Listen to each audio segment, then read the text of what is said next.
Bonjour à tous et bienvenue sur boursicoté.com pour cette nouvelle analyse technique Forex, matières premières et Bitcoin. Et donc suite à un bon chiffre, enfin un mauvais chiffre de l'inflation, à savoir une inflation inférieure à ce qui était prévu, eh bien on a eu une grosse phase d'affaiblissement donc du dollar américain qui a provoqué, on va le voir, de nombreux mouvements sur de nombreux actifs. Au niveau de la paire de devises euro-dollar, on était ici suite à une rupture sur cette zone des 1,0630, mais aussi d'une zone intermédiaire ici des 1,0670 sur un retournement. On avait déjà eu ici plusieurs contacts sur la bande de Bollinger supérieure. Je vous avais indiqué ici un faible momentum. On s'attendait ici à une accélération pour vraiment valider ce changement. Alors, on commence à avoir un petit peu ce qu'il faut pour valider ce changement, mais je vous le dis depuis donc que l'on tente ce retournement, c'est la zone des 1,0925 qu'il faudra casser pour vraiment avoir un signal de retournement un peu plus moyen terme.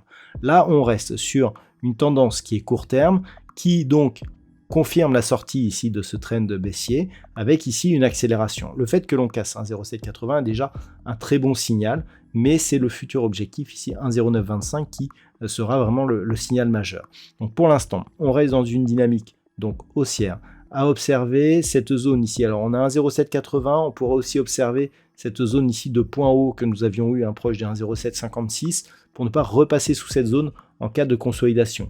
Globalement, depuis que l'on a ce deuxième contact ici, enfin ce troisième contact sur la bande de Bollinger supérieure, c'est la moyenne mobile 20 exponentielle cassée qui commencera à nous envoyer des signaux de retournement. On en est relativement loin, donc on regardera ce qui se passe ici au niveau de cette zone des 1,0925, mais on confirme le retournement de tendance donc sur cette paire de devises euro-dollar. Avec une configuration assez similaire sur la paire de devises livre sterling contre dollar américain. Depuis que nous avons eu ici cette impulsion sur la bande de Bollinger supérieure qui a validé la sortie ici de cette dynamique baissière, on voit ici la moyenne mobile 20 exponentielle qui agissait comme résistance. Là, on a l'impulsion qui crée donc le changement de sens puisqu'on passe sur les contacts bol supérieur. La moyenne mobile 20 exponentielle agit ici comme zone de support. On revient ici avec une nouvelle accélération qui marque un nouveau plus haut significatif et qui donc valide la perspective d'un retour sur cette zone ici des 1,2610. Donc ce sera le nouvel élément à observer puisque cette zone était une zone de support majeur avant l'accélération baissière que nous avions connue ici au début du mois de septembre. Tant que l'on reste sous cette zone, clairement on est potentiellement sur un risque de reprise du mouvement baissier puisque même si on revenait sur cette zone et que l'on se stabilisait sous celle-ci, eh bien on aurait un support qui deviendrait résistance. Donc c'est vraiment au-dessus de cette zone que l'on aurait des signaux un peu plus significatifs. Globalement, d'un point de vue court terme, tant que l'on reste au-dessus de cette moyenne mobile 20 exponentielle qui devrait se diriger demain vers la zone des 1,2320, eh bien on reste dans un flux haussier. Ce n'est donc que sous cette zone eh bien, que l'on commencerait à marquer des signaux d'affaiblissement de cette tendance. Sur l'or, le mouvement donc du dollar, c'est-à-dire la baisse du dollar, n'a pas provoqué une très grosse hausse. Alors on est quand même passé ici d'une zone d'évolution à 1947 sur un plus haut ici, donc au-delà des 1970, puisqu'on a marqué 1971 au plus haut, mais on ne sent pas une grosse conviction sur ce mouvement. On a tout de même un contact ici sur la bande de Bollinger inférieure. La zone ici, la moyenne mobile 20 exponentielle, eh bien, elle est superposée ici à la zone horizontale des 1957 $ l'once. On a une cassure, certes, mais qui n'est pas très puissante. Donc globalement, par rapport à cette impulsion, on a ici une phase de consolidation ici et un petit rebond technique.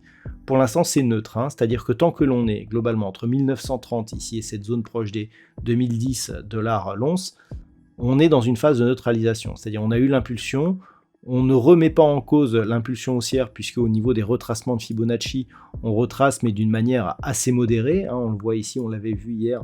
Voilà, on vient juste chercher ici le retracement à 38,2% qui se situe à 1933. Et donc le fait que l'on ne casse pas cette zone de retracement, eh bien, nous indique qu'on est potentiellement sur une phase qui consolide mais qui pourrait reprendre, mais cette reprise ne serait validée que sur rupture ici de la zone des 2005 $ l'once. Donc c'est neutre entre les deux, entre grossièrement 1933 et 2008-2010, mais globalement il semblerait que la phase de consolidation pour l'instant soit interrompue.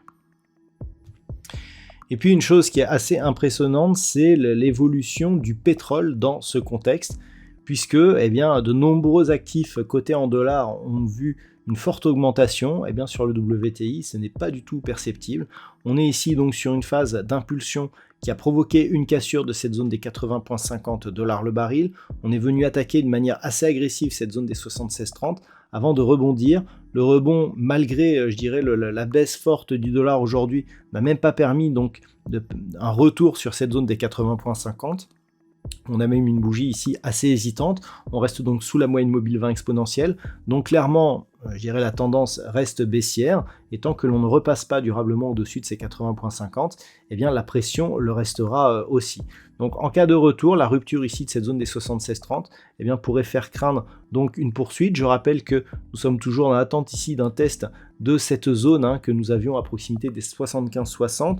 On est venu quasiment tester la même chose ici. On pourra d'ailleurs, si c'est le cas, déplacer cette zone horizontale sur ce niveau. Et donc une rupture de cette zone ici entre 75,60 et 76,30 validerait la possible poursuite de ce mouvement baissier avec un objectif de 74 puis 71,2 $ le baril.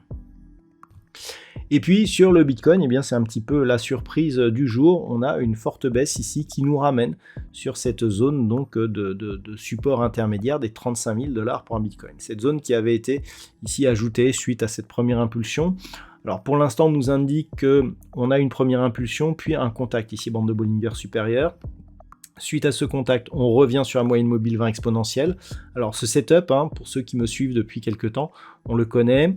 Contact ici sur la bolle supérieure avec une moyenne mobile exponentielle sous la moyenne mobile arithmétique, c'est-à-dire la moyenne mobile rouge sous la moyenne mobile noire, c'est-à-dire en fait dynamique inversée, nous donne une grosse probabilité d'avoir un retour ici sur cette zone de moyenne mobile. C'est désormais chose faite. Qui plus est, on revient sur une ancienne zone de résistance, je parlais de la zone ici des 35 000 $ pour un Bitcoin. Donc pour l'instant, dans l'état actuel des choses, nous avons une impulsion, un suivi, une phase de consolidation. Si on en reste là, ça reste toujours haussier et potentiellement puissant avec un objectif qui, je le rappelle, se situe à 40 500 $ pour un Bitcoin. Par contre, si on casse ici cette zone, là clairement on sera sur une dynamique différente. On peut d'ailleurs tracer les retracements de Fibonacci pour voir un petit peu ce que nous donnent justement les perspectives. Vous voyez que là on vient juste tester la zone des 23,6%. Tant que l'on rebondit sur cette zone, je dirais qu'il n'y a rien de grave, même si on pourrait revenir ici sur 33 600 pour tester le 38,2, ce n'est qu'en dessous, c'est-à-dire si on cassait cette zone des 31 800, que l'on commencerait à avoir des signaux d'affaiblissement. Mais là, grossièrement, on est sur une phase de consolidation qui est tout à fait, acceptable par rapport à l'amplitude que nous avions auparavant. Donc, phase de consolidation pour l'instant sans conséquence, on observera ce qui se passe autour de cette zone des 35 000 $ pour un Bitcoin, avec donc en cas de reprise, tant que l'on reste au-dessus de cette zone, un objectif qui reste le même, c'est-à-dire une poursuite ici sur cette zone des 40 500 $ pour un Bitcoin, qui était une zone ici et qui avait été support majeur sur cette phase où on avait atteint des sommets sur le Bitcoin. C'est cette zone qu'il faudra tester si les cours continuent à monter. Voilà donc ce que l'on peut dire sur l'analyse technique de ces principaux actifs de marché. Je vous souhaite de passer une très bonne soirée. On se retrouve dès demain pour d'autres analyses techniques, toujours sur le site boursicoté.com.